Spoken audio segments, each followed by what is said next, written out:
Praise the Lord. ஆண்டவருக்கு புகழ். இன்றைய வார்த்தை யூடியூப் சேனல் நேயர்கள் அனைவருக்கும் அன்பான வணக்கங்கள். உங்களை இந்த நிகழ்ச்சிக்கு வரவேற்பதில் பெருமகிழ்ச்சி அடைகிறோம். அன்பானவர்களே, புனித மார்க்கு நற்செய்தியாளர் திருவிழா நல்வாழ்த்துக்கள். உங்களுக்காக இன்னைக்கு ஒரு மிகச்சிறப்பான ஆழமான பார்வையை நாங்க கொண்டு வந்திருக்கிறோம். ஆமா, நிச்சயமா. இப்போ இந்த தியானத்துக்குள்ள போறதுக்கு முன்னாடி நம்ம முழுமையா ஆண்டவரோட கைகள்ல நம்மள ஒப்பு கொடுப்போம். கண்டிப்பா. தந்தை, மகன், தூயாவின் பேராலே ஆமென். ஆமென். எங்கள் அன்பு தந்தையே, இந்த புதிய நாளுக்காக உமக்கு நன்றி. உம்முடைய அன்பின் செய்தியை பறைசாற்றும் மார்க்கு நற்செய்தியாளர் விழாவை கொண்டாடும் இந்த வேளையில் இந்த வாசகம் எங்களுக்கு தரும் உயிரோட்டமான வார்த்தைகளுக்காக நன்றி செலுத்துகிறோம். ஆமென். புனித மார்க்கு நற்செய்தியாளர் வழியா நீர் எங்களுக்கு கொடுத்த நற்செய்திக்காக உமக்கு நன்றி.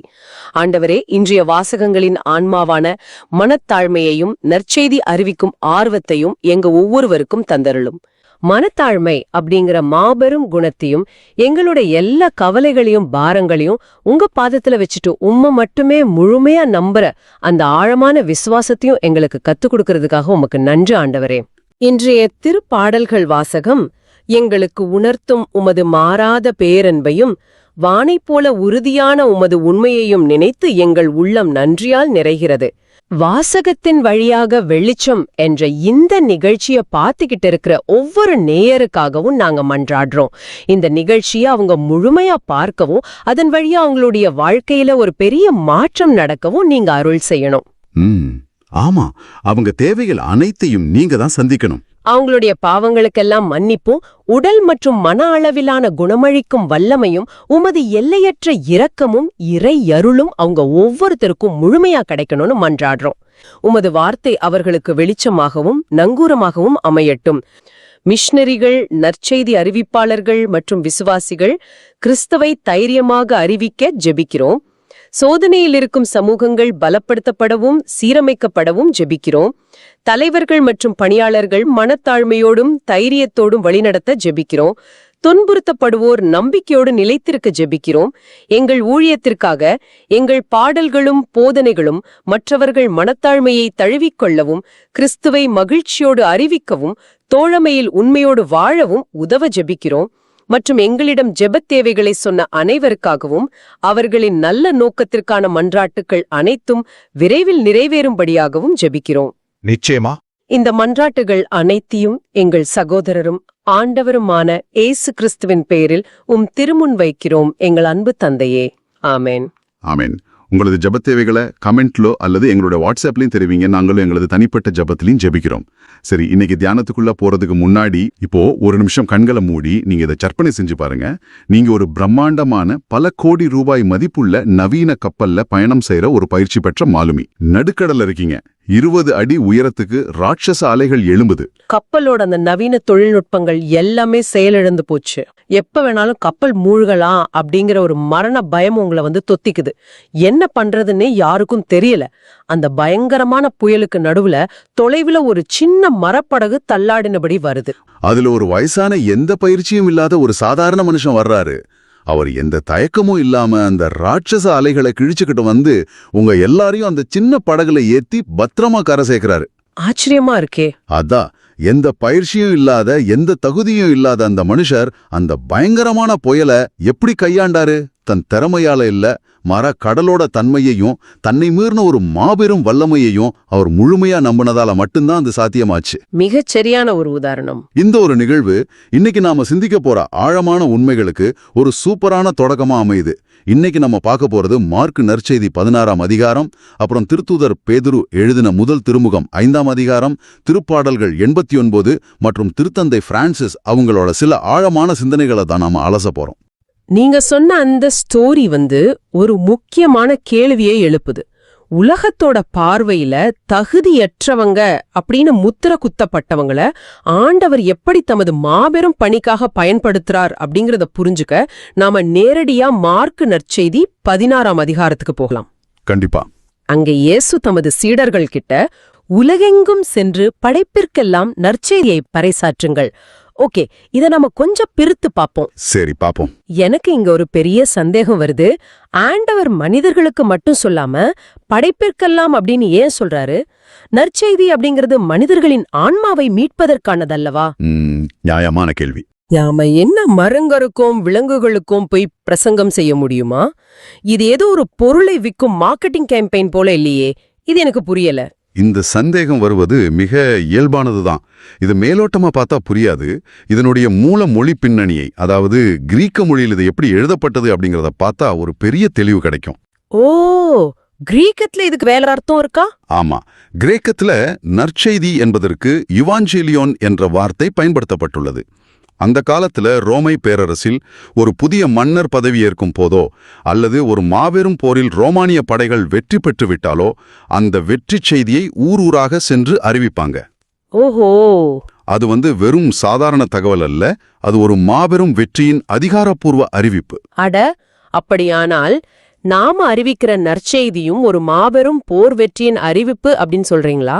எக்ஸாக்ட்லி, சரியாகச் சொன்னீர்கள். ஆனால் இங்கே வெற்றி பெற்றவர் ரோமை பேரரசர் அல்ல, சிலுவையில் அறையப்பட்ட ஒரு தச்சர். அவர் சாவின் மீதும் பாவத்தின் மீதும் கொண்ட மாபெரும் வெற்றியின் அறிவிப்புதான் நற்செய்தி. ரொம்ப அருமையான விளக்கம். 1 கொரிந்தியர் 1ஆம் அதிகாரத்துல வாசிப்பது போல சிலுவையில் அறையப்பட்ட கிறிஸ்துவே கடவுளின் வல்லமை. சரி, உங்க முந்தைய கேள்விக்கு வர்றேன். இதை ஏன் படைப்பிற்கெல்லாம் சொல்ல வேண்டும்? ஆமா, அதுதான் என் முக்கிய கேள்வியே. மனிதனுடைய பாவத்தாலும் சுயநலத்தாலும் ஒட்டுமொத்த படைப்பும், அதாவது இயற்கையும் சுற்றுச்சூழலும் சீர்குழைந்து ஒரு மீட்பிற்காக காத்து கொண்டிருக்கிறது அப்படின்னு திருவிவிலியத்துல வாசிக்கிறோம். அப்படியானால் மனிதனின் பேராசையால் அழிக்கப்படும் காடுகளும் மாசுபடும் நதிகளும் கூட அந்த மீட்புக்காக காத்திருக்கிறனா என்று சொல்றீங்களா? இது கொஞ்சம் நவீன முற்போக்கு சிந்தனை போல தோன்றுகிறதே. திருவிவிலியத்துல இதுக்கு ஆதாரம் இருக்கா? நிச்சயமா இருக்கு. தூய பவுல் இதை மிக தெளிவாக கூறுகிறார். மனிதன் சீரடையும் போது அவனோடு சேர்ந்து இந்த ஒட்டுமொத்த படைப்பும் புதுப்பிக்கப்படுகிறது. அசிசி நகர் தூய பிரான்சிஸ் இதைத்தான் தன் வாழ்வில் செய்து காட்டினார். ஆமா, அவர் பறவைகளோடும் விலங்குகளோடும் பேசுவார்னு படிச்சிருக்கேன். கரெக்ட். அவர் பறவைகளோடும் விலங்குகளோடும் அன்பாக பேசினார். நேர்களாகிய நாம அன்றாட வாழ்வில் இயற்கையை நேசிப்பதும் மரங்களை வளர்ப்பதும் ஆதரவற்ற உயிரினங்களிடம் கருணை காட்டுவதும் நெகிழி பயன்பாட்டை குறைத்து நம் பூமியை பாதுகாப்பதும் கூட நற்செய்தி அறிவிப்பின் ஒரு மிக முக்கியமான பகுதிதான். வாவ், இது உண்மையிலேயே என் சிந்தனையை முற்றிலும் விரிவடையச் செய்கிறது. நேயர்களே, உங்களுக்கு இது எப்படி பொருந்தும்னு யோசித்து பாருங்க. நம்மில் பலருக்கு எனக்கு பெரியதாக பேசத் தெரியாது, நான் எப்படி பிரசங்கம் செய்வது என்ற தயக்கம் இருக்கலாம். ஆமாம், பலருக்கும் அந்த தயக்கம் இருக்கு. ஆனா நற்செய்தி என்பது உங்க வீட்டு கொல்லைப்புறத்தில் வாடும் செடிகளுக்கு நீங்க ஊற்றும் தண்ணீரில், உங்க தெருவில் உள்ள பசியோடு இருக்கும் உயிரினங்களுக்கு நீங்க வைக்கும் உணவில், உங்க சக மனிதர்களுக்கிடம் நீங்க காட்டும் பரிவல் தான் தொடங்குது அப்படிங்கறத இப்போ தெளிவாக புரிந்து கொள்ள முடிகிறது. 100க்கு 100 உண்மை. நற்செய்தி என்பது நாம வாயால் சொல்வது மட்டுமல்ல, அது நம்ம வாழ வேண்டிய ஒரு வாழ்க்கை முறை. அப்படி நாம வாழத் தொடங்கும்போது சில அடையாளங்கள் நம்மை தொடரும் என்று மார்க் 16, 17 மற்றும் 18 வசனங்கள் கூறுகின்றன. அந்த வசனங்கள் என்ன சொல்லுது? அந்த வசனங்கள் இப்படி சொல்கின்றன. நம்பிக்கை கொண்டோர் பின்வருமாறும் அடையாளங்களை செய்வர். அவர்கள் என் பெயரால் பேய்களை ஓட்டுவர், புதிய மொழிகளை பேசுவர், பாம்புகளை தம் கையால் பிடிப்பர், கொள்ளும் நஞ்சை குடித்தாலும் அது அவர்களுக்கு தீங்கு இழைக்காது. நில்லுங்க, இங்கேதான் விஷயமே ரொம்ப சுவாரஸ்யமா மாறுது. இத நம்ம அப்படியே எழுத்துப்பூர்வமாக எடுத்துக்கொள்ளலாமா? நாம நிஜமாகவே பாம்புகளை கையால் பிடிப்பதையோ விஷத்தை குடிப்பதையோ திருவிவிலியம் ஊக்குவிக்கிறதா? இல்ல, அப்படி நம்ம புரிஞ்சுக்க கூடாது. எனக்கு தெரிந்து சில பழங்குடி சபைகளில் தங்கள் விசுவாசத்தை காட்டுவதற்காக நிஜமாகவே கொடிய பாம்புகளை கையில் பிடித்து நடனமாடுவதெல்லாம் செய்திருக்காங்க.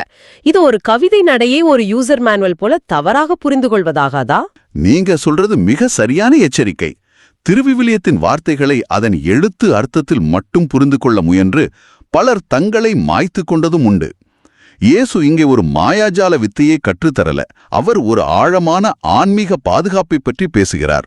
ஆனா ஒரு குறுக்கீடு. ஆரம்பகால கிறிஸ்தவர்கள் நிஜமாகவே சிங்கங்களுக்கும் பாம்புகளுக்கும் இரையாக்கப்பட்டார்கள் அல்லவா? அவர்கள் நிஜமான விஷயத்தையும் எதிர்கொண்டாங்க. இதை வெறும் ஆன்மீக உருவகம் அல்லது அலுவலக அரசியல் என்று சுருக்குவது அந்த மாபெரும் தியாக வரலாற்றின் வீரியத்தை குறைப்பது போல ஆகாதா? இது மிகச்சிறந்த கேள்வி. நீங்க சொல்வது போல அந்த வரலாற்று உண்மையை நம்ம மறுக்க முடியாது. பல கிறிஸ்தவர்கள் கொடிய விலங்குகளுக்கு முன்னால் நிஜமாகவே தூக்கி எறியப்பட்டார்கள். ஆமா, வரலாற்றுல நாம அதை பாக்குறோம். ஆனா அங்கே நிகழ்ந்த அற்புதம் என்ன தெரியுமா? அந்த சிங்கங்கள் அவர்களை கடிக்காமல் ஓடிவிட்டன என்பது மட்டும் அற்புதம் அல்ல. அந்த மரணத்தின் வாயிலும் அந்த கிறிஸ்தவர்கள் முகத்தில் இருந்த அமைதியும் அவர்கள் பாடிய பாடல்களும் தான் ரோமானியர்களை நடுங்கச் செய்த மாபெரும் அற்புதம். சிலிர்க்க வைக்குது இந்த விளக்கம். அவங்க உடலை அந்த விலங்குகள் காயப்படுத்தி இருக்கலாம், ஆனால் அவங்க ஆன்மாவை, அவங்க விசுவாசத்தை அந்த மரணப் பயத்தால் அசைக்க முடியல. அதுதான் உண்மையான பாதுகாப்பு. இப்போ இன்றைய காலத்திற்கு வருவோம். இன்று நம்மை சிங்கங்களுக்கு முன் யாரும் தூக்கி எறிவதில்லை. ஆமா, இன்னைக்கு அந்த பிரச்சனை இல்ல. ஆனா இன்றைய நவீன மனிதனை ஆட்டிப்படைக்கும் பேய்கள் எவை? உங்களை செயல்பட விடாமல் முடக்கி போடும் கடும் மனச்சோர்வு, நாள்பட்ட பயம், சமூக வலைதளங்களில் நாம் காணும் வெறுப்புணர்வு, இவையெல்லாம் தான் இன்றைய பேய்கள். ரொம்ப கரெக்டா சொன்னீங்க.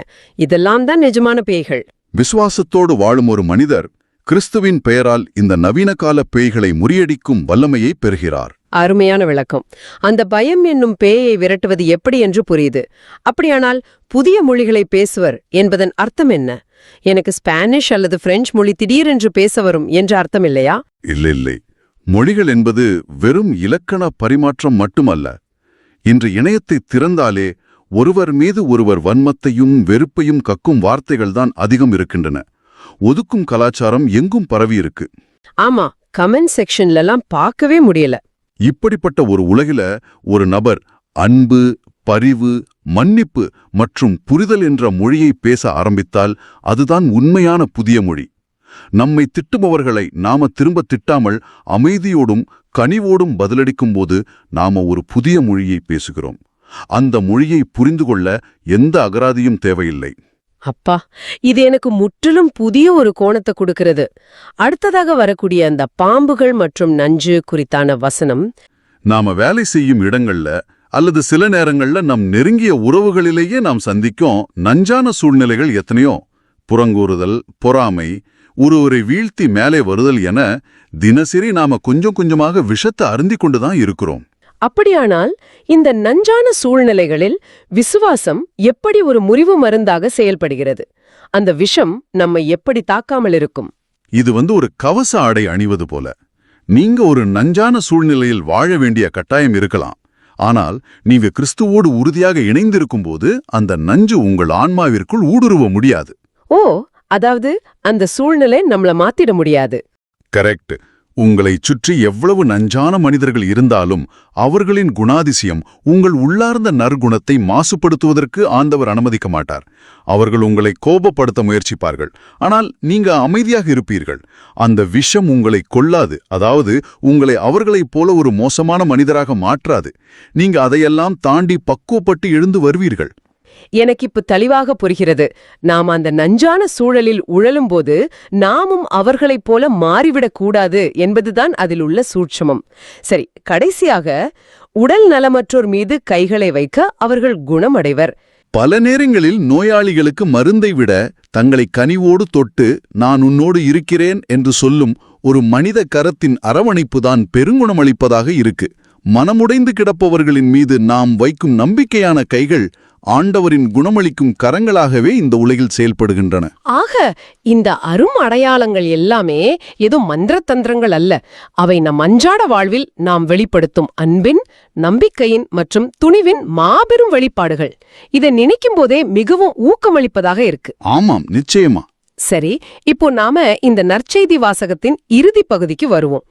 மார்க் 16, 19 மற்றும் 20 வசனங்கள் இப்படி சொல்கின்றன. இவ்வாறு அவர்களோடு பேசிய பின்பு ஆண்டவர் இயேசு விண்ணேற்றமடைந்து கடவுளின் வலப்புறம் அமர்ந்தார். அவர்கள் புறப்பட்டுச் சென்று எங்கும் நற்செய்தியை பறைசாற்றினர். ஆண்டவரும் உடனிருந்து செயல்பட்டு நிகழ்ந்த அருமடையாளங்களால் அவர்களுடைய வார்த்தையை உறுதிப்படுத்தினார். இங்கே நான் ஒரு மிகப்பெரிய முரண்பாட்டை காண்கிறேன். ஒரு புறம் இயேசு விண்ணேற்றமடைந்து விட்டார், அதாவது மனித கண்களுக்கு அவர் மறைந்து விட்டார், அவர் விடைபெற்று சென்று விட்டார் என்று வாசகம் சொல்கிறது. சரி. ஆனால் அடுத்த வரியிலேயே ஆண்டவர் உடனிருந்து செயல்பட்டு என்று வருது. இது எப்படி சாத்தியம்? அவர் சென்று விட்டாரா அல்லது கூடவே இருக்கிறாரா? இது என்ன, ஒரு நிறுவனத்தின் தலைமை அதிகாரி தன் ஊழியர்களுக்கு வேலையை கொடுத்துவிட்டு ஒரு ரிமோட் கோ பைலட் மாதிரி எங்கேயோ இருந்து கொண்டு இயக்குவது போல இருக்கிறதா? நீங்க கேட்கும் இந்த கேள்விதான் கிறிஸ்தவ நம்பிக்கையின் மிகப்பெரிய அழகு. இது தலைமை அதிகாரி தொலைவிலிருந்து இயக்குவது போல ஒரு அமைப்பல்ல. இயேசு ஏன் விண்ணேற்றமடைய வேண்டும் என்று ஆழமாக சிந்தித்து பாருங்க. அவர் இங்கேயே மனித உடலோடு எருசலேமிலோ அல்லது கலிலேயாவிலோ இருந்திருக்கலாமே. ஆமா, இருந்திருக்கலாம். ஆனால் அப்படி அவர் ஒரு குறிப்பிட்ட இடத்தில் இருந்திருந்தால் அவர் ஒரு குறிப்பிட்ட காலத்திற்கும் குறிப்பிட்ட நிலப்பரப்பிற்கும் மட்டுமே சொந்தமானவராக சுருங்கிப் போயிருப்பார். ஓ, இது ஒரு புதிய பார்வை. அதாவது மனித உடலோடு அவர் ஓரிடத்தில் இருந்தால் அதே நேரத்துல என்னோட இங்கே சென்னையிலோ அல்லது வேற ஒரு நாட்டில் தவிக்கும் ஒருவரோடோ இருக்க முடியாதுன்னு சொல்றீங்களா? மிக துல்லியமான புரிதல். அவர் விண்ணேற்றம் அடைந்தது என்பது அவர் நம்மை விட்டு பிரிவதற்காக அல்ல, மாறாக காலத்தின் வெளியின் எல்லைகளை உடைத்துக்கொண்டு எல்லா காலத்திலும் எல்லா இடங்களிலும் நம்முடன் இருப்பதற்காகவே. வாவ், எவ்வளவு பெரிய உண்மை இது! அவர் கடவுளின் வலப்புறம் வீற்றிருக்கிறார் என்றால் அவர் பிரபஞ்சம் முழுவதும் நிறைந்து செயல்படும் முழு வல்லமையை பெற்றுவிட்டார் என்று அர்த்தம். அதனாலதான் சீடர்கள் எங்கு சென்றாலும் எந்த பாலைவனம் போன்ற இருண்ட சூழ்நிலைகளுக்குள் நுழைந்தாலும் ஆண்டவர் அவர்களுடன் உடனிருந்து செயல்படுகிறார். உடனிருந்து செயல்படுகிறார். இந்த வார்த்தைகளை உச்சரிக்கும் போதே எனக்குள் எவ்வளவு பெரிய ஆறுதல் கிடைக்கிறது. நேயர்களாகிய நாம அன்றாட வாழ்வில் பல சவால்களை சந்திக்கிறோம். பொருளாதார நெருக்கடிகள், உறவுகளில் விரிசல், திடீர் உடல்நலக் குறைபாடு. இந்த நேரங்கள்ல நாம முற்றிலும் தனித்து விடப்பட்டதாக, ஆதரவற்றவர்களாக உணர்கிறோம். ஆமா, அந்த தனிமை ரொம்ப கொடியது. ஆனா நாம எதையும் தனியாக எதிர்கொள்வதில்லை. நம்முடைய ஒவ்வொரு அடியிலும் ஆண்டவர் நம்முடன் பயணிக்கிறார், அவர் நம்முடன் இணைந்து வேலை செய்கிறார் என்பதை இந்த வாசகம் மிக ஆழமாக பதிவு செய்கிறது. ஆமா, நாம நற்செய்தியை பறைசாற்ற எப்போதெல்லாம் ஒரு சிறு வழியை தேர்ந்தெடுக்கிறோமோ அப்போதெல்லாம் ஆண்டவர் அதை தன் அரும் அடையாளங்களால் உறுதிப்படுத்துகிறார். நம்முடைய சிறிய தியாகம் அல்லது ஒரு சிறிய அன்பின் செயல் ஆண்டவரின் அருளால் ஒரு மாபெரும் தாக்கத்தை ஒருவரின் வாழ்வில் ஏற்படுத்தும். நாம் வெறும் கருவிகள்தான், ஆனால் நமக்குள் இருந்து செயல்படும் மாபெரும் வல்லமை ஆண்டவருடையது. நேயர்களே, இன்றைய வாசகம் என்பது ஏதோ 2000 ஆண்டுகளுக்கு முன் நடந்த ஒரு வரலாற்று நிகழ்வு மட்டுமல்ல. இது இன்றைய இந்த நிமிடத்திற்கான உங்களுக்கான நேரடி வழிகாட்டல். நாம இதுவரை ஆழமாக பார்த்தத ஒரு சுருக்கமாக பார்த்தோமானால், முதல் காரியம் நற்செய்தியை பறைசாற்றுவது என்பது வார்த்தைகளால் நடக்கும் ஒரு மேடை பேச்சு மட்டுமல்ல. அது ஒட்டுமொத்த படைப்போடும் இயற்கையோடும் சக மனிதர்களோடும் நாம் கொள்ளும் அன்பான உறவினால் வெளிப்படுவது. இரண்டாவது, இந்த நவீன உலகத்தின் விஷம் போன்ற பொறாமை, மனச்சோர்வு மற்றும் பயம் நிறைந்த நஞ்சான சூழ்நிலைகளில் நாம் வாழ நேரிட்டாலும் நாம் விசுவாசத்தோடு இருக்கும்போது அந்த விஷம் நம் நற்குணத்தை அழித்து விடாமல் கிறிஸ்து நம்மோடிருந்து நம்மை பாதுகாக்கிறார். மூன்றாவது, நாம் எதை செய்தாலும் எந்த போராட்டத்தை சந்தித்தாலும் நாம் அதை தனியாக செய்வதில்லை. எல்லையற்ற ஆண்டவர் நம்மோடு உடனிருந்து செயல்படுகிறார். மிக தெளிவான ஆழமான சுருக்கம். இந்த 3 குறிப்புகளும் நம் அன்றாட வாழ்விற்கான மிகச்சிறந்த ஆன்மீக கவசங்கள். நாம் உலகத்தின் இருளை பார்த்து பயந்து ஓடவோ உலகத்திற்கு வெளியே தப்பிச் செல்லவோ அழைக்கப்படவில்லை. மாறாக அந்த உலகத்துக்குள் தைரியமாக சென்று அதன் இருளை அகற்றும் ஒளியாக மாறவே அழைக்கப்பட்டிருக்கிறோம். உண்மையாகவே. நேயர்களே, உங்களிடம் ஒரு கேள்வியை முன்வைக்க விரும்புகிறோம். இதை நீங்க இன்று முழுவதும் ஆழமாக சிந்தித்து பாருங்க. இன்று நீங்க யாருடைய வாழ்வில் அந்த அரும் அடையாளமாக மாறப்போகிறீர்கள்? ரொம்ப முக்கியமான ஒரு கேள்வி. உங்களைச் சுற்றி யாரோ ஒருவர், அது உங்க குடும்ப உறுப்பினரா இருக்கலாம், உங்க அலுவலக சகாவா இருக்கலாம், ஒரு சின்ன ஆறுதலுக்காக, ஒரு அன்பான வார்த்தைக்காக இருளில் காத்து கொண்டிருக்கலாம். உங்களின் ஒரு சிறு அன்பின் செயல் மற்ற ஒருவருக்கு ஆண்டவர் தன் அருகில் இருக்கிறார் என்பதற்கான மாபெரும் அடையாளமாக இருக்கலாமே. அந்த நற்செய்தியின் தூதராக இன்று நீங்க ஏன் மாறக்கூடாது? திருமுழுக்கு பெற்ற ஒவ்வொருவருக்கும் இந்த அழைப்பு இருக்கு. நீங்க செய்ய வேண்டியதெல்லாம் ஆண்டவருக்கு உங்களை ஒரு கருவியா ஒப்பு கொடுப்பது மட்டும்தான். உங்ககிட்ட என்ன திறமை இருக்கு அப்படிங்கறத விட உங்களை யாருடைய கைகள்ல கொடுத்திருக்கீங்க அப்படிங்கறது தான் இங்க ரொம்ப முக்கியம். ஆனா ஒரு நிமிஷம் சிந்திச்சு பாருங்க. இந்த உலகளாவிய மாபெரும் பணியை நினைக்கும் போது எனக்கு தகுதி இல்லை அப்படிங்கிற எண்ணத்தை தாண்டி ஒரு விதமான பெரிய பயமும் கவலையும் நமக்குள்ள வருதே. பயம் வர்றது இயல்புதான். நாம தைரியமா செயல்பட நினைச்சாலும் நம்ம சுற்றி நடக்கிற பிரச்சனைகள் நம்மள முடக்கிடுது. இந்த இடத்துல தான் இன்றைய முதல் வாசகமான பேதுரு எழுதின முதல் திருமுகம் 5ஆம் அதிகாரம் ஒரு அதிர்ச்சியே தருது.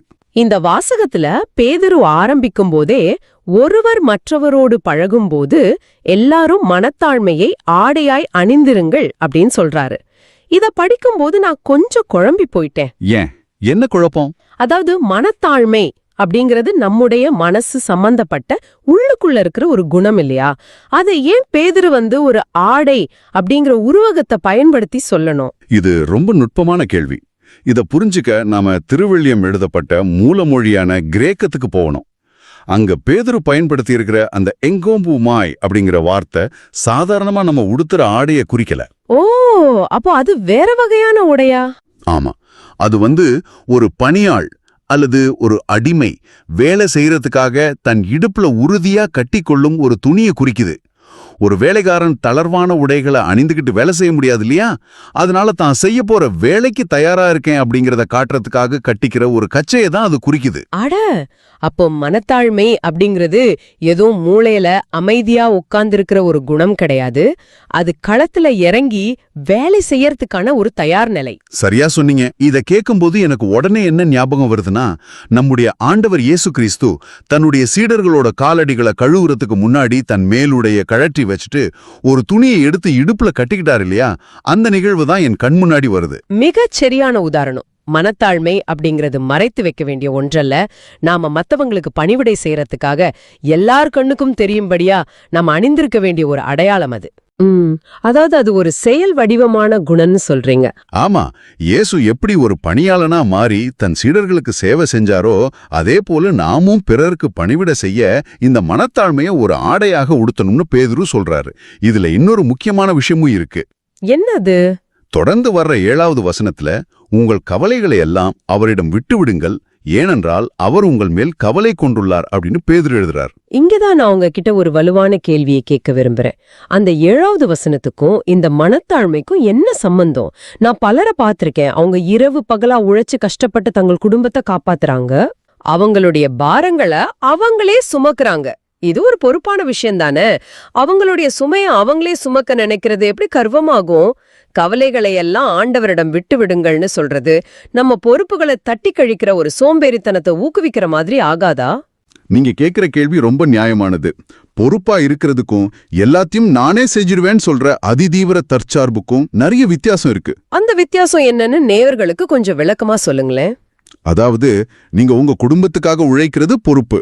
ஆனா என் பிரச்சனைகளை தீர்க்க எனக்கு ஆண்டவர் தேவையில்லை, என் பலமே போதும், நான் தான் என் வாழ்க்கையோட மையப்புள்ளி அப்படின்னு மறைமுகமா நினைக்கிறோம் பாத்தீங்களா? அங்கதான் பிரச்சனை ஆரம்பிக்குது. ஓஹோ, ஆண்டவரை ஒதுக்கி வைக்கிறது தான் அந்த கர்வம்னு சொல்றீங்க? ஆமா, இன்றைய நவீன வாழ்வியலோடு இதை தொடர்புபடுத்தி பார்த்தா இது ரொம்ப தெளிவா புரியும். நேயர்களே, நீங்க கொஞ்சம் யோசிச்சு பாருங்க. இன்னைக்கு நமக்கு எவ்வளவு மன அழுத்தம் இருக்கு. வேலை பார்க்குற இடத்துல உள்ள நெருக்கடிகள், பொருளாதார பிரச்சனைகள். ஆமா, ஒவ்வொரு நாளும் ஒரு போராட்டமா தான் இருக்கு. இதையெல்லாம் நாம தனி ஆளாக சமாளித்து விடலாம்னு நினைக்கும் போதுதான் நாம உடைஞ்சு போறோம். அப்போ நான் பாத்துக்கிறேன் அப்படின்னு சொல்றதுக்கு பின்னாடி ஒளிஞ்சிருக்கிறது அந்த சுயபெருமை தான். அதாவது, ஆண்டவருக்கு என் வாழ்க்கையில எந்த வேலையும் இல்லைன்னு நான் நினைக்கிறேன். இதை ஏத்துக்கிறதுக்கே கொஞ்சம் கஷ்டமா தான் இருக்கு. உண்மைதான். ஏன்னா நம்முடைய ஈகோ அதை ஏத்துக்க விடாது. ஏன்னா நாமெல்லாம் சுயமா முன்னுக்கு வந்தவங்க அப்படிங்கிற பட்டத்தை ரொம்ப விரும்புறோம். அப்போ நம்ம கவலைகளை நாமே சுமக்க நினைக்கிறது கூட ஒரு வகையில ஆண்டவரை புறக்கணிக்கிற கர்வம் தான் அப்படின்னு சொல்றீங்க? நிச்சயமா. அதனாலதான் ஆண்டவர் நம்மேல் கவலை கொண்டுள்ளார் அப்படிங்கிற ஆழமான உண்மையை உணர்ந்து நம்முடைய கவலைகள், பிரச்சனைகள், பொறுப்புகள் எல்லாத்தையும் அவர்கிட்ட ஒப்படைக்கிறது தான் உண்மையான மனத்தாழ்மை. அதாவது நம்முடைய பலவீனத்தை ஏத்துக்கிறது. கரெக்ட். ஆண்டவரே, என்னால தனியா முடியாது, நீங்க தான் என் சுமையை தாங்கணும், நீங்க தான் எனக்கு வழிகாட்டணும் அப்படின்னு நம்முடைய பலவீனத்தை ஏத்துக்கிறது தான் உண்மையான மனத்தாழ்மையின் உச்சம். அது பொறுப்பற்றத்தனம் கிடையாது, அதுதான் உண்மையான விசுவாசம். நேயர்களே, இது எவ்வளவு பெரிய ஆறுதலான விஷயம் பாருங்க. ஆண்டவர் உங்க மேல கவலை கொண்டு இருக்காரு. சரி, இப்படி நம்முடைய பாரங்களை எல்லாம் இறக்கி வச்சுட்டு நாம அமைதியா நிக்கிறோம்னு வச்சுப்போம். சரி. அந்த நேரத்துல நமக்குள்ள ஒரு பாதுகாப்பற்ற உணர்வு வரும் இல்லையா? ஏதோ நாம நிராயுத பாணியா நிக்கிற மாதிரி இருக்கும். சரியா? அந்த நேரத்துல 8வது வசனத்துல பேதுரு ஒரு பெரிய குண்டை தூக்கி போடுறாரு. என்ன சொல்றாரு? அறிவுத்தெளிவோடு விழிப்பாயிருங்கள், உங்கள் எதிரியாதிய அழகை யாரை விழுங்கலாமென கர்ச்சிக்கும் சிங்கம் போல தேடி திரிகிறது அப்படின்னு ஒரு பயங்கரமான எச்சரிக்கையை கொடுக்கறாரே. ஆறுதலா பேசிட்டு இருந்தவர், பாரங்களை இறக்கி வைங்கன்னு சொன்னவர், ஏன் திடீர்னு இந்த அளவுக்கு ஒரு கடுமையான பயமுறுத்துற உருவகத்தை பயன்படுத்தணும்? அவர் சும்மா ஒரு பயத்தை உருவாக்குறதுக்காக இதை சொல்லல. இதுல ஒரு பெரிய உளவியல் மற்றும் ஆன்மீக உண்மை இருக்கு. கர்ச்சிக்கும் சிங்கம் அப்படிங்கிற உருவகத்தை அவர் ஏன் பயன்படுத்தினாருன்னு நாம யோசிக்கணும். ஏன் பயன்படுத்தினாரு? சிங்கம்னாலே பயம் தானே. காட்டுல ஒரு சிங்கம் வேட்டையாடும் போது அதோட கர்ஜனை எப்படி இருக்கும்னு உங்களுக்கு தெரியுமா? சிங்கம் இரை மேல பாயறதுக்கு முன்னாடி ரொம்ப சத்தமா கர்ச்சிக்கும். இதற்கு காரணமே தன்னுடைய இரைக்கான விலங்க பயமுறுத்தி அதை கொஞ்சம் கூட நகர விடாம அப்படியே முடக்கி போடுறதுக்கு தான். ஓ, அதாவது அந்த இரைய ஓட விடாம தடுக்கிறதுக்கு. ஆமா, அந்த சத்தத்தை கேட்ட உடனே இரையோட நரம்புகள் எல்லாம் பயத்துல உறைஞ்சு போய் தப்பிக்கிற எண்ணமே இல்லாம அந்த இடத்திலேயே அப்படியே நின்னுடும். அதனால சிங்கம் சுலபமா வேட்டையாடிடும். அட, இது ரொம்பவே நுட்பமான ஒரு விஷயம்.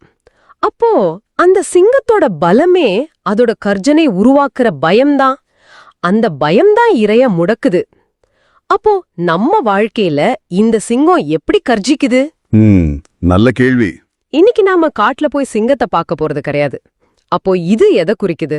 இன்றைய நவீன நேயர்களுக்கு இந்த கர்ச்சிக்கும் சிங்கம் அப்படிங்கிறது அவங்கள முடக்கி போடுற தேவையற்ற பயங்கள், சந்தேகங்கள் மற்றும் ஆன்மீக சோர்வு அப்படின்னு நம்ம புரிஞ்சுக்கணும். அதாவது நம்ம மனசுக்குள்ள கேக்குற அந்த எதிர்மறையான குரல்கள். கரெக்ட். உன்னால முடியாது, உன் எதிர்காலம் இருண்டு போச்சு, ஆண்டவர் உன்னை கைவிட்டுத்தாரு, நீ செஞ்ச தப்புக்கு உனக்கு மன்னிப்பே கிடையாது அப்படின்னு நமக்குள்ள எழுகிற எதிர்மறையான எண்ணங்கள் தான் அந்த சிங்கத்தின் கர்ஜனை. ஆமா, இன்னைக்கு இருக்கிற சமூக வலைதளங்கள்ல நாம பாக்குற எதிர்மறையான செய்திகள் கூட இப்படி ஒரு முடக்கும் பயத்தை நமக்குள்ள உருவாக்குது. உண்மைதான். இந்த சத்தத்தை கேட்டு பயந்துட்டா நம்ம ஆன்மீகத்துல முன்னேறாம வாழ்க்கையில எந்த முடிவும் எடுக்க முடியாம முடங்கி போயிடுவோம். அதனாலதான் பேதுரு விழிப்பா இருங்கள்னு சொல்றாரு. விழிப்பா இருங்கள்னா பயந்து போய் முழிச்சிட்டு இருக்கிறது இல்லையா? இல்ல, விழிப்பா இருப்பது அப்படிங்கிறது இரவெல்லாம் தூங்காம முழிச்சிட்டு இருக்கிறது கிடையாது. இந்த பயங்களுக்கும் பொய்களுக்கும் அடிமையாகாம விசுவாசத்துல உறுதியா இருக்கிறது தான் விழிப்பா இருப்பது. எப்பேற்பட்ட ஒரு ஆழமான விளக்கம்.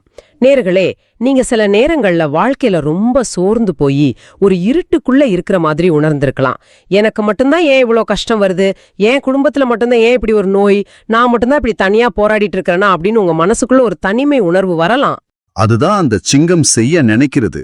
அது உங்களை தனிமைப்படுத்தி அடிக்க பாக்குது.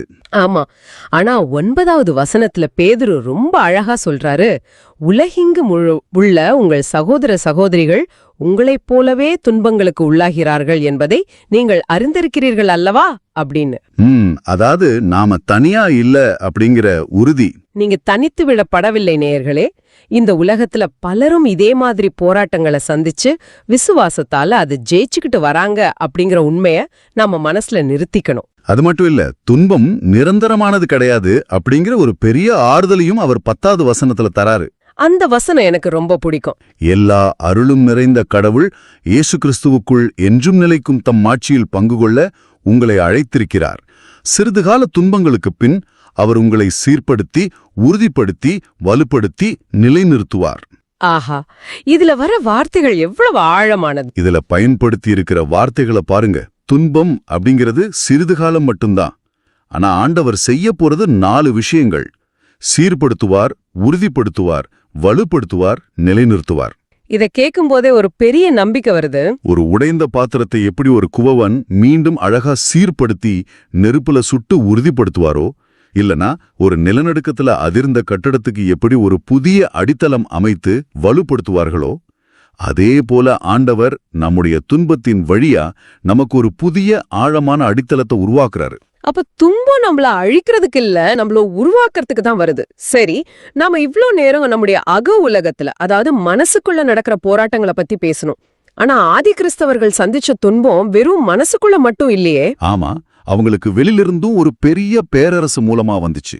அதைத்தான் பேதுரு தன்னுடைய கடிதத்தோட கடைசி பகுதியில சொல்றாருன்னு நினைக்கிறேன்.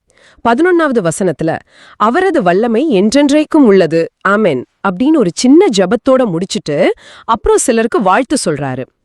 ஆமா, குறிப்பா 13வது வசனத்துல உங்களைப் போலவே தேர்ந்து கொள்ளப்பட்ட பாபிலோன் சபையாரும் என் மகன் மார்க்கும் உங்களுக்கு வாழ்த்து கூறுகின்றனர் அப்படின்னு ஒரு வரி வருது. இங்க பாபிலோன் சபையார்னு அவர் யார சொல்றாரு? இதுக்குள்ள ஏதாவது ஒரு வரலாற்று மர்மம் ஒளிஞ்சிருக்கா?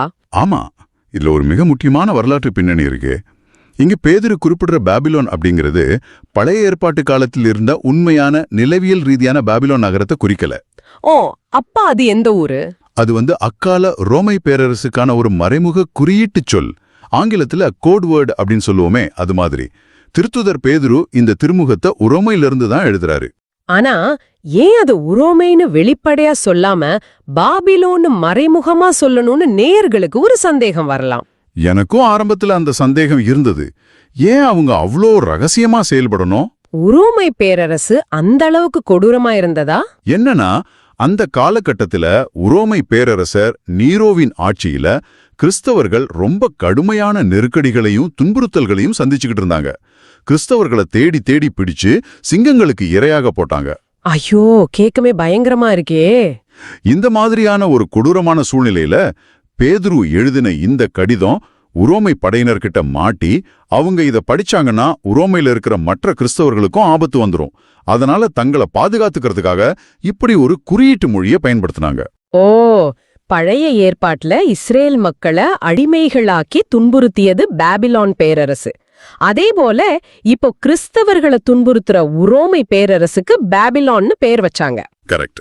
இது அவங்க எப்பேற்பட்ட ஒரு நெருக்கடியான மரண பயம் நிறைந்த சூழல்ல வாழ்ந்தாங்க அப்படிங்கறத காட்டுது. அந்த நெருக்கடியான எந்த நேரத்திலயும் உயிர் போகலாம் அப்படிங்கிற சூழல்ல கூட அவங்க விசுவாசத்துல உறுதியா இருந்து மத்த சபைகளுக்கும் கடிதம் எழுதி ஊக்கப்படுத்துறாங்க அப்படிங்கறது ரொம்ப ஆச்சரியமா இருக்கு. நம்மளோட சின்ன சின்ன பிரச்சனைகளுக்கே நாம சோர்ந்து போயிடுறோம். ஆமா, ஆனா அவங்க மரணத்தை எதிர்கொண்டப்போ கூட மத்தவங்களுக்கு நம்பிக்கை ஊட்டுறாங்க. சரி, அது மட்டும் இல்லாம என் மகன் மார்க் அப்படின்னு அவர் சொல்றாரு. இந்த மார்க் யாரு? நம்ம விழா கொண்டாட மார்க் நற்செய்தியாளரை தான் குறிக்குது. அவர் பேதுருவோட சொந்த பிள்ளை கிடையாது. அவர் பேதுருவோட ஆன்மீக மகன், அதாவது ஸ்பிரிச்சுவல் சன். ஓஹோ, ஆன்மீக உறவு. அதனாலதான் பேதுரு ரொம்ப உரிமையாகவும் அன்பாகவும் ஏன் மகன் மார்க்கு அப்படின்னு சொல்றாரு. இத பார்க்கும்போது எனக்கு என்ன தோணுதுன்னா, நம்ம சபைகள்ல ஒரு குரு தன்னுடைய பங்கில் இருக்கிற மக்களை பார்த்து எம் மக்களே அப்படின்னு ரொம்ப அன்பாகவும் ஒரு தந்தையின் பரிவோட சொல்றாரு இல்லையா, அது போல தோணுது. சரியா சொன்னீங்க. அதே மாதிரி ஒரு ஆழமான அழகான ஆன்மீக உறவு முறை தான் இது. இப்படிப்பட்ட கொடிய துன்புறுத்தல்களுக்கு மத்தியிலையும் அவங்க தங்களுக்குள்ள ஒரு அழகான ஆன்மீக குடும்பத்தை உருவாக்கி இருந்தாங்க. ஒரு பேரரசே அவங்கள அழிக்க நினைச்சாலும் அவங்க விசுவாசத்துல ஒருத்தர் தாங்கி பிடிக்கிற அந்த ஒரு சமூகம் அன்னிக்கே இருந்திருக்கு. ஒரு பெரிய மரபு ரீதியான ஆன்மீக பரிமாற்றம் அங்க நடந்திருக்கு. கண்டிப்பா. 14வது வசனத்துல அன்பு முத்தம் கொடுத்து நீங்கள் ஒருவர் மற்றவரை வாழ்த்துங்கள். இயேசு கிறிஸ்துவோடு இணைந்து வாழும் உங்கள் அனைவருக்கும் அமைதி உரித்தாகுக அப்படின்னு சொல்லி அன்பின் வாழ்த்தோடு ஒருவருக்கொருவர் சமாதானத்தை பகிர்ந்து கொள்ள வேண்டும் என்ற அழைப்போடு பேதுரு இந்த வாசகத்தை முடிக்கிறாரு. எப்பேற்பட்ட சமாதானம் பாருங்க. ஆமா, எந்த உரோமை பேரரசு அவங்களுடைய சமாதானத்தை கொலைக்க நினைச்சதோ அதே உரோமையில இருந்து கொண்டு பேதுரு உங்களுக்கு அமைதி உரித்தாகுக அப்படின்னு சொல்றது மிகப்பெரிய விசுவாச அறிக்கை. நிச்சயமா அந்த அன்பும் சமாதானமும் தான் எந்த பிரச்சனையா இருந்தாலும் ஆண்டவர் நமக்கு கொடுக்கிற மிகப்பெரிய குடை. அந்த சமாதானத்தை எந்த உலக சக்தியாலும் நமக்கிட்ட இருந்து பறிக்க முடியாது. நேயர்களே, நாம இன்னைக்கு பார்த்த அந்த மனத்தாழ்மையின் ஆடை, ஆண்டவர் பாதத்துல பாரங்களை இறக்கி வைக்கிறது, கர்ச்சிக்கும் சிங்கம், பாபிலோன் சபையின் நெருக்கடி, இது எல்லாமே நமக்கு ஒரு தெளிவான வழியை காட்டுது. ஆமா, ரொம்பவே ஆழமான உண்மைகள். ஆனா உங்களை நோக்கி ஒரு ஆழமான கேள்வியை நான் முன்வைக்க விரும்புறேன். கொஞ்சம் அமைதியா உங்களுக்குள்ளே யோசிச்சு பாருங்க. நேயர்களே, கவனமா கேளுங்க. அந்த 8வது வசனத்துல பார்த்தோமே, கர்ச்சிக்கும் சிங்கம், அது வெளியில எங்கேயோ காடுகள்ல சுத்துற ஒரு சிங்கம் இல்ல. உன் பிரச்சனைகளை நீயே தான் தனித்து சமாளிக்க வேண்டும், உனக்கு யாருடைய உதவியும் தேவையில்ல, உன் கவலைகளை நீயே சுமந்து கொள் அப்படின்னு உங்களுக்குள்ள இடைவிடாம சொல்லிக்கிட்டு இருக்கிற அந்த பெருமையின் குரல் தான் அந்த சிங்கமாக இருக்குமோ? கொஞ்சம் ஆழமா யோசிங்க. உண்மையான ஒரு கேள்வி இது. உங்கள் சுமையை, உங்களுடைய கவலைகளை ஆண்டவரிடம் முழுமையாக இறக்கி வைப்பதுதான் அந்த சிங்கத்தை வீழ்த்துவதற்கான முதல் படி. ஆமென். ஆக நமது கவலைகளை ஆண்டவர்கிட்ட கொடுத்துட்டு மனத்தாழ்மையோடும் உறுதியான நம்பிக்கையோடும் நற்செய்தியை அறிவிக்க புறப்படுறோன்னு வச்சுக்குவோம். அப்படி செய்யும்போது என்ன நடக்குது? சொல்லுங்க, என்ன நடக்குது? பதிலுரை பாடலான திருப்பாடல்கள் 89 சொல்ற மாதிரி ஆண்டவரின் பேரன்பை பத்தி நான் என்றும் பாடுவேன் அப்படிங்கிற மகிழ்ச்சி பிறக்குது. இந்த திருப்பாடல் ஒரு சாதாரண பாடல் கிடையாது. இது மனித உளவியலையும் ஆண்டவருடைய இயல்பையும் ரொம்ப ஆழமா இணைக்கிற ஒரு பாலம்னு சொல்லலாம். குறிப்பா மனிதர்கள் எப்படிப்பட்ட அன்பை எதிர்பார்க்கறாங்க, ஆனா அவங்களுக்கு உண்மையாவே என்ன தேவை அப்படிங்கறத இது ரொம்ப நுட்பமா பேசுது. சரியா சொன்னீங்க. திருப்பாடல் 89 முதல் வசனத்தை பாருங்க. தாவீது அரசர் பாடுகிறார், ஆண்டவரின் பேரன்பை பற்றி நான் என்றும் பாடுவேன். நீர் உண்மையுள்ளவர் என தலைமுறைதோறும் என் நாவால் அறிவிப்பேன். இங்க அவர் சாதாரணமா அன்புன்னு சொல்லல, பேரன்புன்னு சொல்றார். அதான் ரொம்ப முக்கியம். நாமெல்லாம் சாதாரணமா சொல்ற அன்புக்கும் இந்த வாசகம் சொல்ற பேரன்புக்கும் நிறைய வித்தியாசம் இருக்கு. இத புரிஞ்சுக்க நாம திருவிவிலியத்தோட மூல மொழியான எபிரேய மொழிக்கு போகணும். இங்க பேரன்புன்னு மொழிபெயர்க்கப்பட்ட வார்த்தை ஹெசெட். இது வெறும் ஒரு உணர்ச்சியோ ஒரு ஃபீலிங்கோ கிடையாது. நாம ஒருத்தரை பார்த்து இரக்கப்படுறது ஹெசெட் ஆகாது. அந்த ஒப்பந்தத்துல 2 பேருமே சமமா இருக்கணும். ஆனா இந்த உடன்படிக்கையில ஒருத்தர் தடம் மாறினாலும் மற்றவர் தன் வாக்குறுதியை காப்பாத்துறது தான் ஹெசெட். ஒரு நிமிஷம், இது நடைமுறையில சாத்தியமா? ஹெசெட் அப்படிங்கிறது ஒரு உணர்ச்சி கிடையாது, அது ஒரு அர்ப்பணிப்புன்னு சொல்றீங்க. ஆனா இன்னைக்கு இருக்கிற உலகத்துல ஒருத்தர் நம்மளை ஏமாத்திக்கிட்டே இருக்கும்போது நாம தொடர்ந்து அவங்க மேல இந்த ஹெசெட்டை காட்டினா அது நம்மள நாமே முட்டாளாக்கிக்கிற மாதிரி ஆகாதா? ஏன் தாவீது இதை இவ்ளோ பெருமையா சொல்றாரு? ரொம்ப நியாயமான கேள்வி. மனிதர்களான நாம நம்மள பாதுகாத்துக்க ஒரு எல்லையை வகுத்துப்போம். ஆனா தாவீது இங்க மனிதர்களோட அன்பை பத்தி பேசல, முழு பிரபஞ்சத்தையும் படைத்த ஆண்டவரோட அன்பை பத்தி பேசுறார். ஓ, ஆண்டவரோட அந்த அளவற்ற அன்பு. ஆமா, மனிதர்கள் ஏமாற்றலாம், பலவீனப்படலாம். ஆனா ஆண்டவர் இந்த ஹெசெட்க்கு எந்த பலவீனமும் கிடையாது. அதனாலதான் அவர் தொடர்ந்து 2வது வசனத்துல உம்மது உண்மை வானை போல் உறுதியானதுன்னு சொல்றார். இங்க உண்மை அப்படிங்கிற வார்த்தைக்கு எபிரேய மொழியில யமுனா அப்படின்னு பேரு. யமுனா, இந்த வார்த்தை எங்கேயோ கேள்விப்பட்ட மாதிரி இருக்கே. கண்டிப்பா கேள்விப்பட்டிருப்பீங்க. நாம ஜெபம் பண்ணும்போது கடைசியா ஆமென் சொல்றோம் இல்லையா? ஆமா, ஆமென் சொல்வோம். அந்த ஆமென் அப்படிங்கிற வார்த்தையே இந்த யமுனாவிலிருந்து வந்ததுதான். இதுக்கு அர்த்தம் என்னன்னா, அசைக்க முடியாதது, உறுதியானது, நான் இதை முழுமையாக நம்புகிறேன் அப்படிங்கிறது தான். ஆண்டவரோட அன்பு ஒருவேளை மாறிடுமோன்னு நாம பயப்பட தேவையில்லை. ஏன்னா அதோட அடித்தளம் யமுனா. இப்போ எனக்கு ஒரு சுவாரஸ்யமான கேள்வி வருது.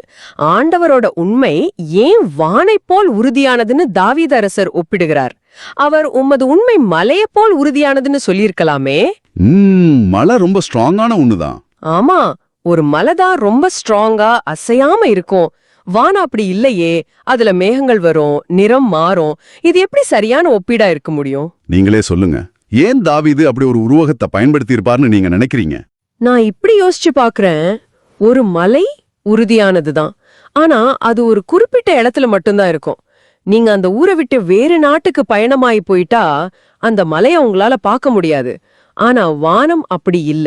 ஆமா, வானம் எங்கும் நிறைஞ்சிருக்கு. சரியா சொன்னீங்க. நாம பூமியில எந்த மூலைக்கு போனாலும் சரி, வானம் நம்மள சூழ்ந்தே இருக்கும்.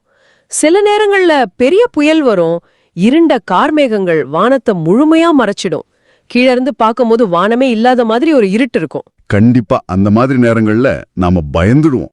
ஆனா ஒரு விமானத்துல அந்த மேகங்களை தாண்டி மேல பறந்து போனா அங்க வானம் எந்த மாற்றமும் இல்லாம ரொம்ப அமைதியா வெளிச்சமா அப்படியேதான் இருக்கும். மேகங்கள் நம்ம பார்வையிலிருந்து வானத்தை மறைக்கலாமே தவிர வானத்தோட இருப்பு அழிக்க முடியாது. அதுபோலதான் நம்ம வாழ்வுல கஷ்டங்கள், மன உளைச்சல்னு இருந்த மேகங்கள் வரும்போது ஆண்டவர் எங்கப்பா இருக்காருன்னு நாம தவிக்கலாம். ஆனா ஆண்டவரோட உண்மை மறைந்திருக்கலாமே தவிர ஒருபோதும் மாறிவிடாது. வாவ், இது ரொம்பவே ஆழமான ஒரு தெளிவான விளக்கம். அந்த விமானத்தோட ஒப்பீடு ரொம்ப சரியா பொருந்தது. இந்த யமுனா நம்மளோட மனநிலையோ நம்ம இருக்கிற சூழ்நிலையோ பொறுத்து மாறுறது கிடையாது. உண்மைதான். இன்னைக்கு நவீன உலகத்துல நீங்க பல மனிதர்களை கேட்டு பாருங்க, அவங்க சந்திக்கிற மிகப்பெரிய பிரச்சனையே பாதுகாப்பின்மை தான். ஒருத்தருக்கு வேலை போயிடுது அல்லது குடும்பத்து பெரிய பிரச்சனை வருதுன்னு வச்சுப்போம்.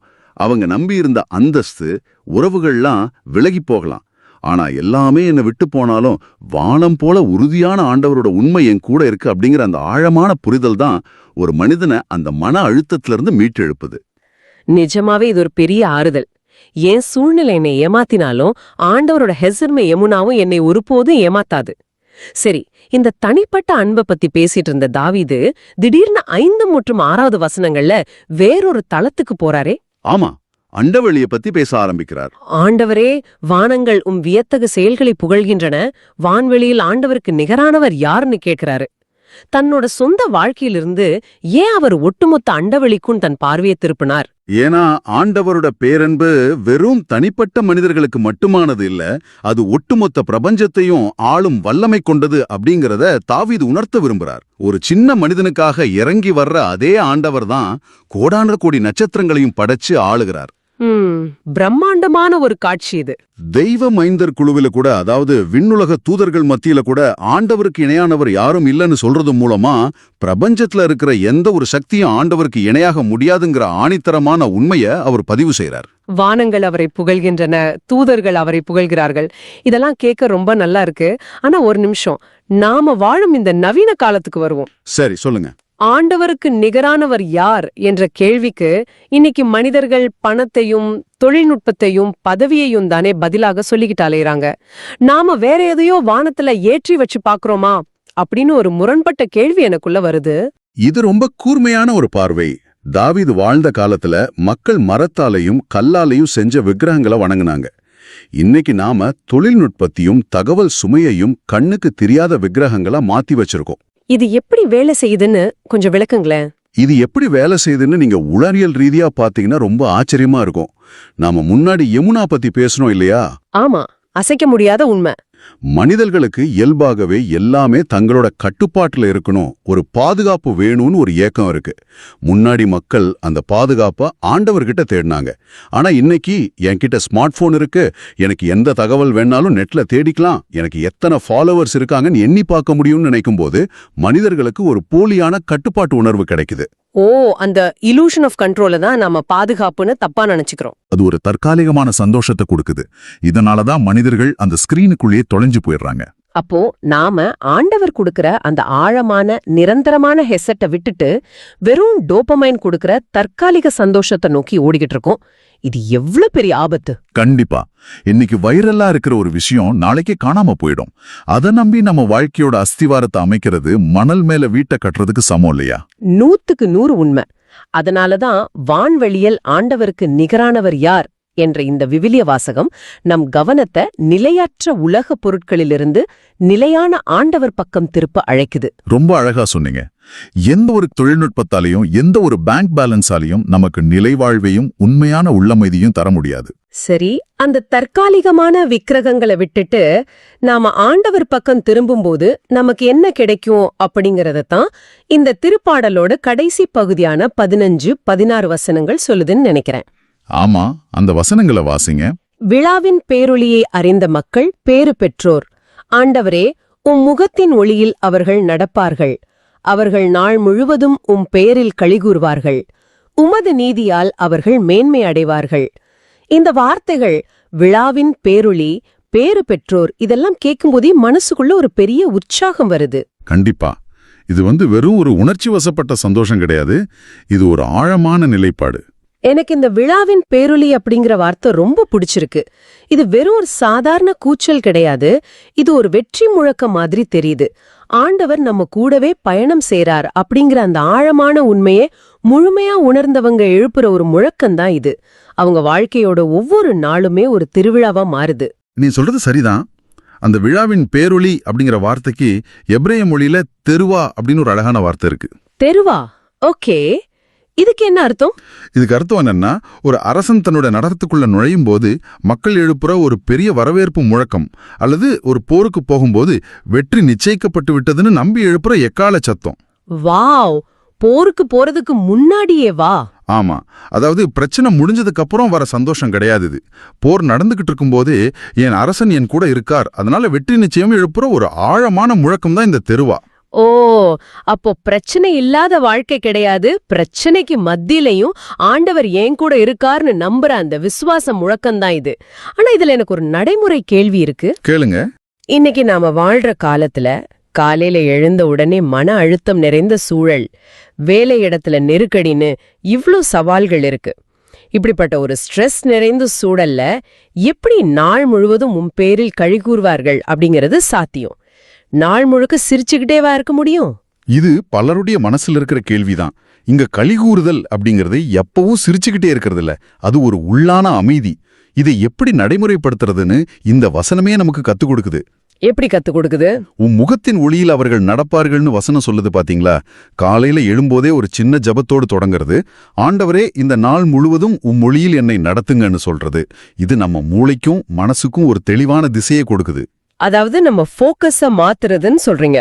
சரியா சொன்னீங்க. அடுத்து பாருங்க, சவாலான நேரங்களில் ஆண்டவரின் நீதியை நம்புவது. வேலை இடத்துல நமக்கு ஒரு பிரச்சனை வரலாம். அந்த மாதிரி நேரங்கள்ல உடனே நம்ம டென்ஷன் ஆகாம, என் ஆண்டவர் நீதியுள்ளவர், அவர் இதை பார்த்துப்பார் அப்படிங்கிற அந்த அசைக்க முடியாத எம்புனா இருக்கு பாருங்க, அதுதான் உண்மையான பலம். ரொம்ப அருமையான விளக்கம். இருளான நேரங்களில் ஆண்டவரின் முகத்தின் ஒளியில் நடப்பது எப்படி நம்ம மனநிலையை மாற்றும் அப்படிங்கறத ரொம்ப தெளிவா எடுத்துரைத்தீர்கள்.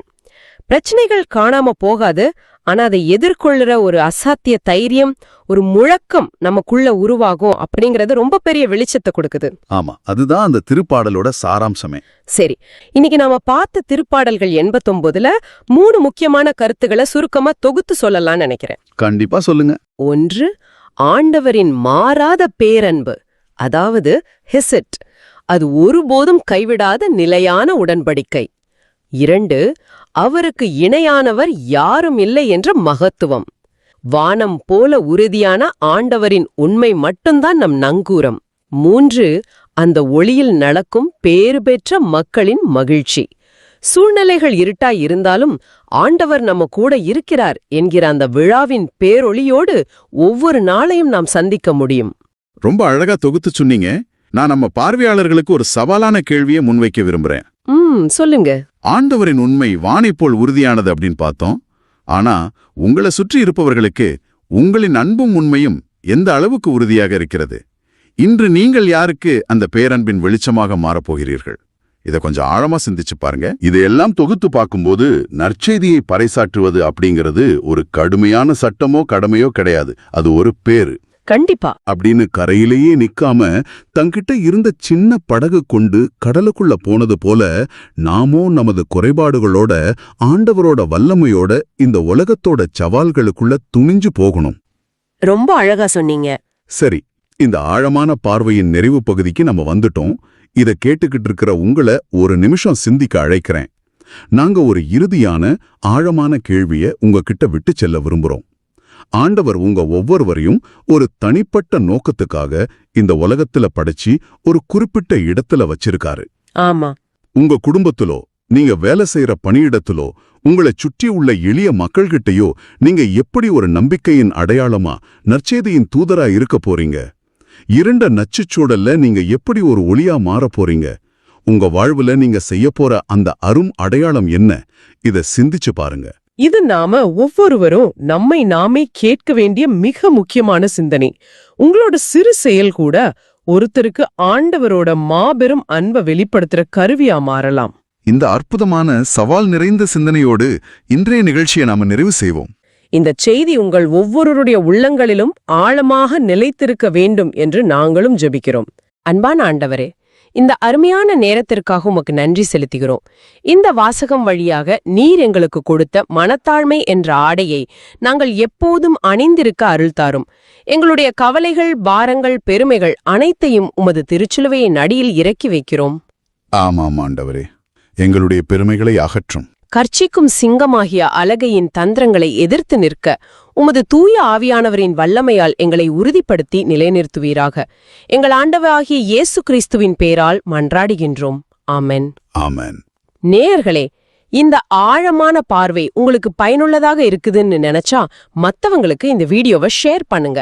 நற்செய்தியின் தூதராக இறையாட்சியை எடுத்துரைங்க. நன்றி. மீண்டும் நாளை சந்திப்போம். இந்த நாள் இனிதாக அமைய வாழ்த்துக்கள். மீண்டும் நாளை சந்திப்போம். இந்த நாள் இனிதாக அமைய வாழ்த்துக்கள். இயேசுவுக்கே புகழ். அன்னை மரியே வாழ்க. இயேசுவுக்கே புகழ். அன்னை மரியே வாழ்க.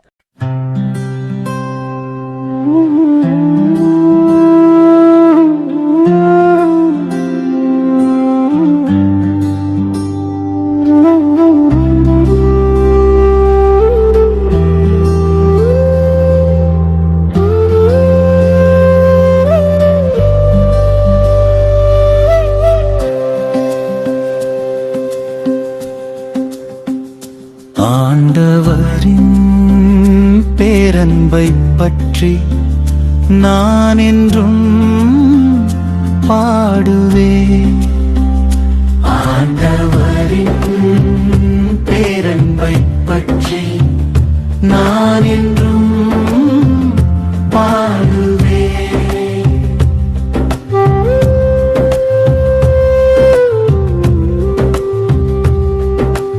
ஆண்டவரின் பேரன்பை பற்றி நான் என்றும் பாடுவேன்.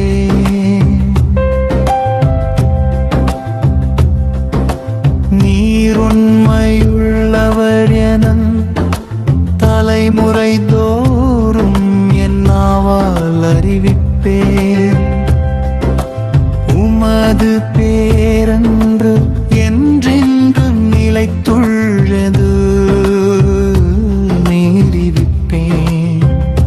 உமது உண்மை வானை போல் உறுதியானது. ஆண்டவரின் பேரன்பை பற்றி நான் என்றும் பாடுவேன்.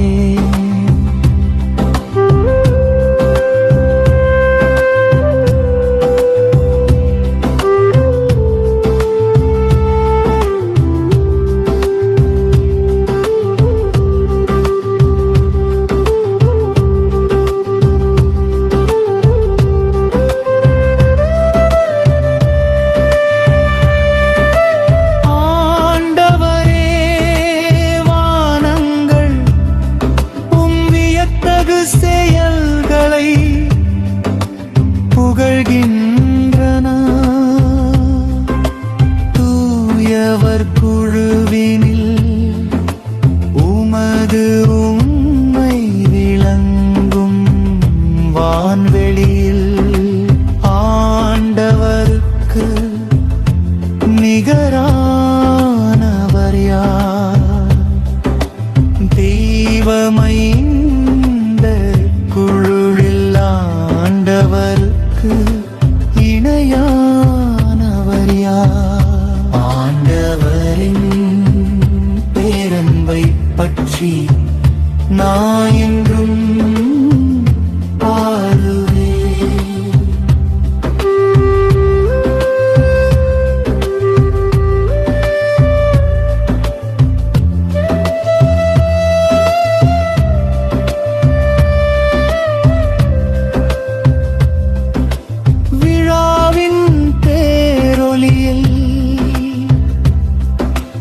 அறிந்த மக்கள் பேறு பெற்றோர்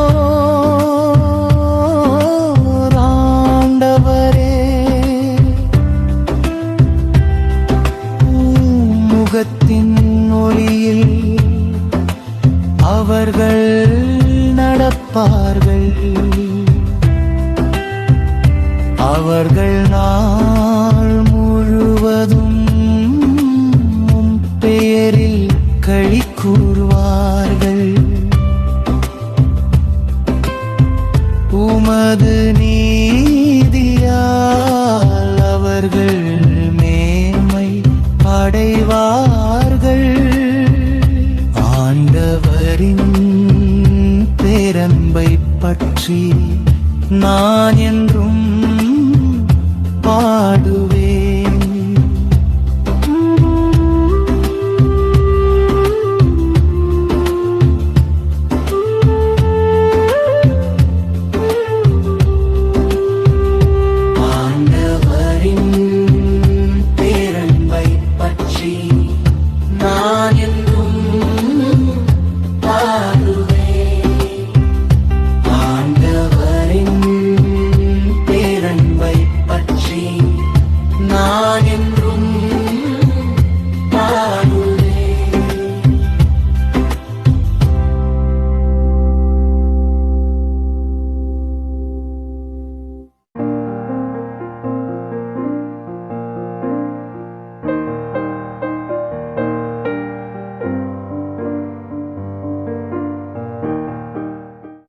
நீங்கள் காண்பவற்றை காணும் வாய்ப்பை பெற்றோர் பேறு பெற்றோர்.